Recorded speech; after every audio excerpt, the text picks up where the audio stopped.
Caroline sat on the cold bench at the bus stop, snow falling around her as Christmas lights twinkled in windows across the street. At 32, she had nothing, no home, no husband, no hope. Just a worn leather bag containing the few possessions she'd grabbed before her husband threw her out. Barren. That's what Michael had called her. After 3 years of marriage and 2 years of failed fertility treatments, he decided she was defective. He'd served her with divorce papers that morning, then changed the locks by noon. Her family sided with him. You should have tried harder, her mother had said. Caroline pulled her thin coat tighter. She had $47 and nowhere to go. Excuse me, miss. Caroline looked up to see a man in a dark wool coat. He was maybe late 30s, with dark hair dusted with snow.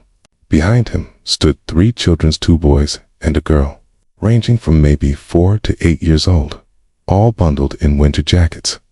I'm sorry to bother you, the man said gently, but you've been sitting here for over an hour and it's freezing. Are you waiting for someone? Just a bus, Caroline said. Okay. Though she had no idea which bus or where she'd go. The man looked at her worn coat, her single bag, her dejected posture. When's the last time you ate? Caroline's stomach growled audibly. She couldn't remember. Yesterday, maybe.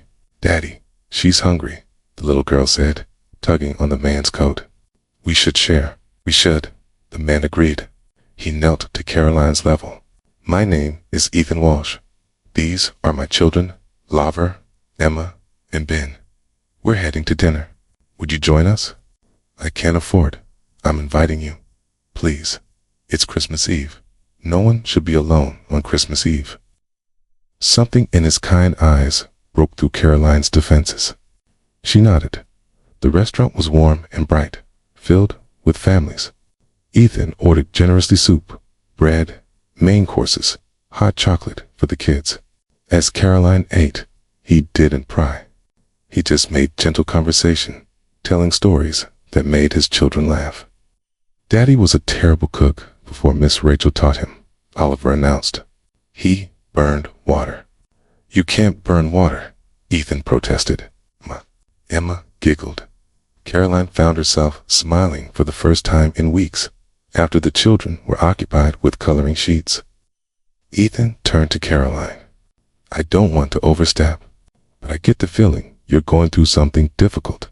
Maybe it was the kindness in his voice. Maybe it was because he was a stranger she'd never see again. But Caroline told him everything: the failed treatments, her husband's cruelty, being thrown out, her family's rejection. They all act like I'm broken, Caroline said, wiping tears. Like I'm worthless because I can't have children. Ethan's jaw tightened. You're not broken, and you're not worthless.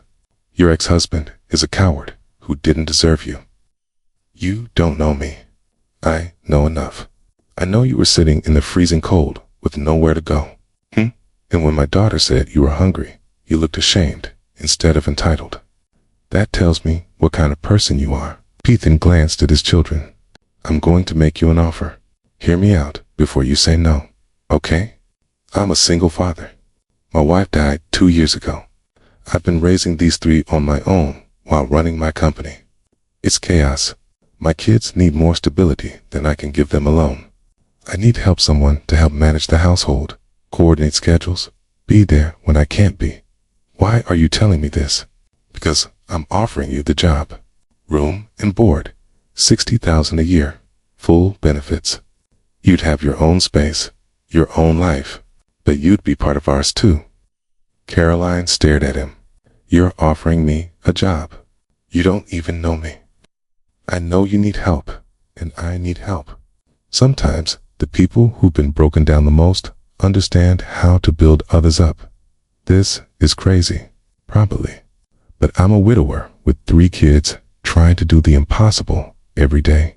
Crazy is my normal. Ethan pulled out a business card. Ethan Walsh, CEO of Walsh Industries. Call my office tomorrow. They'll verify everything, then decide.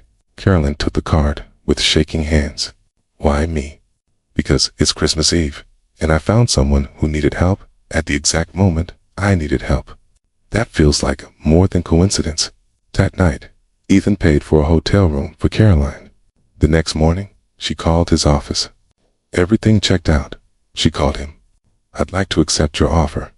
When can you start? Whenever you need me. How about today? My kids have been asking about you all morning. Moving into the Walsh house was surreal. It was beautiful, but lived in, filled with wonderful chaos. Ethan gave Caroline the guest suite, spacious, private, more than she'd expected. Your only job is to help us function. I'm not looking for perfection. I'm looking for partnership.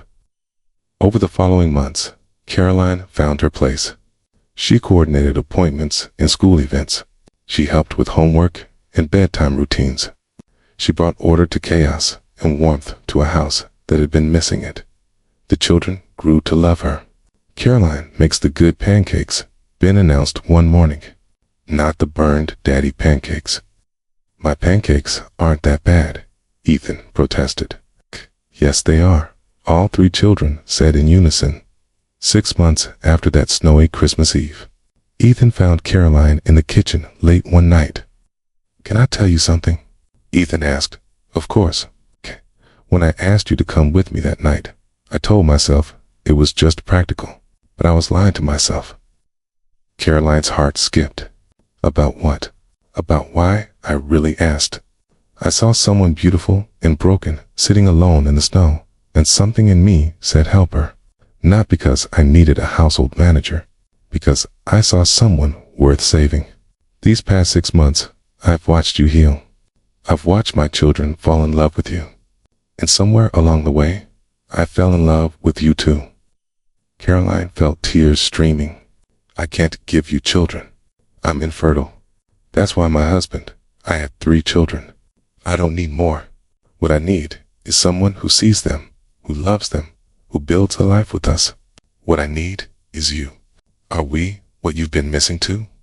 Caroline looked at this man who'd seen her at her lowest and offered partnership, not pity. Yes, you are. They married a year later, with all 3 children in the ceremony. Oliver walked Caroline down the aisle. Emma was flower girl. Ben was ring bearer. At the reception, Ethan's toast made everyone cry. A year and a half ago, I found someone sitting alone in the snow. I told myself I was helping her, but she saved us. Carolyn showed us what family could look like again. She showed us that love isn't about perfection. It's about showing up even when it's hard. Sometimes being thrown out is the first step toward being invited in. Sometimes the man who asks come with me becomes the love of your life. Sometimes the children you didn't birth become the children who call you mom. And sometimes, being told you're broken leads you to discover you were always whole. If this story touched your heart, please like and share it. Subscribe for more stories about second chances and chosen families. Leave a comment about finding home in unexpected places. Your stories inspire us all.